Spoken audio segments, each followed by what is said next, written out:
Hoi. Hoi. Jij bent Sjoerd. Doop is Simone. Ja. Het gaat over een vrouw, een Amsterdamse caféhoudster. Die had het helemaal gehad. Die verkoopt alles, gaat naar Friesland, koopt hier een kroeg, wil iets betekenen voor een dorp. Ze is 42, heeft een zoontje. Ze wordt hopeloos verliefd op een boerenzoon van 25. Nou ja, dat geeft natuurlijk de nodige dingen in het dorp. Dat levert zoveel problemen op. Dat komt net helemaal goed met Sjoerd.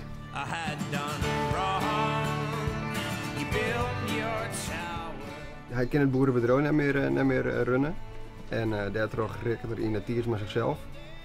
Thuis wordt er uit het huis zetten trots hem. Want die vindt het maar niks dat die twee wat mama kunnen hebben. En bij Simone had het op een gegeven moment stroom te tikken.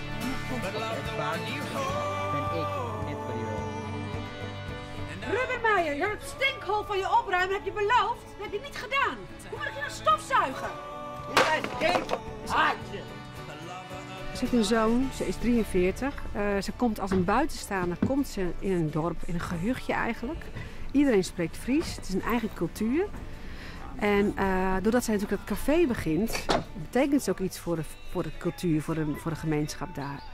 Maar ja, dan krijg je natuurlijk wel met de kroonprins van een boerenbedrijf krijg je een verliefdigheid. En voor je er erg in hebt, zit je in het gevoel van jeetje, ik heb je ontmoet, waarom was je 20 jaar geleden niet? Zit dat bij je oor? Oh, dat is een groede. Wat? Een litteken. Mag ik dat eens zien? Doet ik zien wie binnen een keer in stiekeltreed hing je brengen. Oh. Voelt daar. Het is al Salanglien. Hoe oud ben je dan nu? Nee, ik bedoel, wat voor werk doe je? Of zit je nog op school? Sorry, wat vraag ik allemaal? Dat hoef ik toch helemaal niet te weten? Nee. Nee. Deze scène die gaat over de eerste echte confrontatie tussen die twee mensen, dat ze elkaar ook zien. Dus Simone en Sjoerd, dus de vrouw en de boerenzoon. En dan gaan ze, ja, wat aftastend, maar het is een beetje een vreemd soort gesprek over dingen. Ja, dan voelen ze eigenlijk iets, maar dat kunnen ze niet zeggen. Dus dat is een beetje een vreemde dialoog. Ik heb ook een litteken. Ja? Ja. Ik ben van het paard gevallen toen ik 8 was. Oh? Met gymnastiek. Oh ja?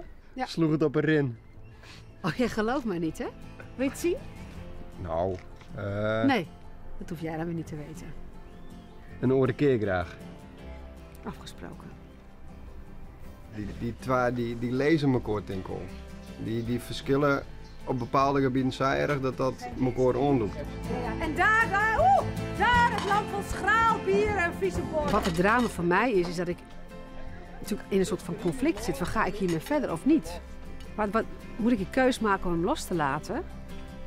Verstandelijk is dat heel wijs natuurlijk. Maar of moet je gewoon voor de verliefdheid gaan?